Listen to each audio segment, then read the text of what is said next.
came upon the President's Park that I built about 15 years ago, and they were closing up the park and asked me to come destroy the heads here.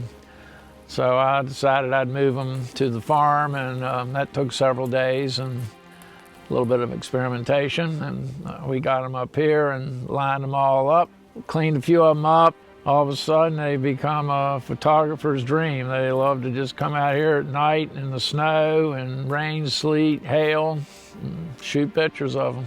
They've gotten very popular all over the world. I wanted to photograph these sculptures under the nighttime sky. There was actually some shooting stars that were a meteor shower that was forecasted.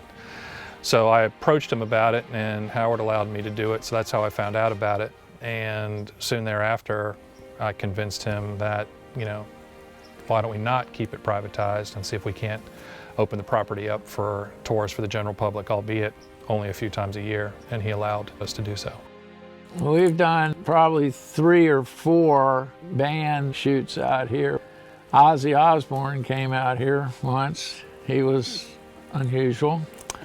We've done some plays out here with some like 14-foot tall people walking around from New York dressed up like, I mean, there'd be 60 of them. It was a crazy shoot. We've done fashion shows, had some engagements, had some requests to have weddings out here. I mean, I'm getting calls from literally all over the world. Somebody called me from Russia and they'll be here in a few days, Sweden, Canada, Mexico.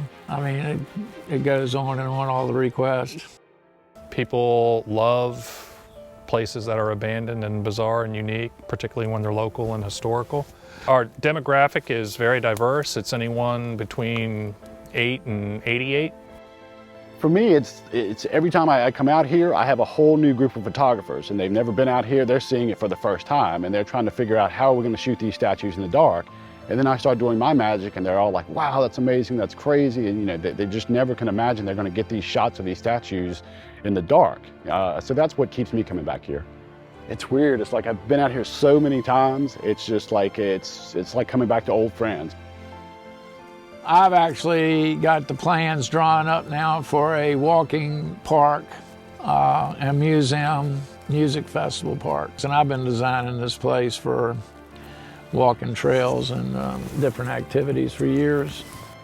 I like Andrew. I know I say this, there's a lot of people that don't care for Andrew Jackson, but to me his epaulets are epic. I love Andrew Jackson. Abe Lincoln's probably my second as it pertains to the actual sculptures themselves. When I first saw them, I was speechless. It's really hard to kind of put into words because either just the scope of the size of what they are, the condition them what they are. You know, they're obviously the presidents. You don't see the presidents in that type of condition. It's a unique setting. I mean, I think the first time anybody sees it, you really don't know what to think. You know, it has an apocalyptic feel to it. And of course, from a photography standpoint, they're outstanding. You know, we always had sort of a bucket list of items. Snow. You know, we wanted to go down there and capture them in the snow. They look completely different there. Lighting them at night, doing the light painting type of stuff. It's just a different way to see them. We've caught them at sunrises, interesting skies, if it's cloudy, if it's not, if it's wet out there, if there's rain, now you get reflections. They just tend to look different. If it's a sunny day, they kind of look one way. If it's a moody day, kind of brings out a little different character with them. So it is something that it's really a Four Seasons kind of place to go shoot. Just the conditions change make all the difference.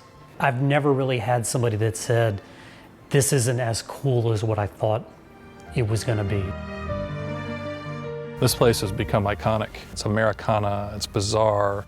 My opinion is they look better. They deserve, based on their derelict state, they deserve to be seen in weather that is less than optimal.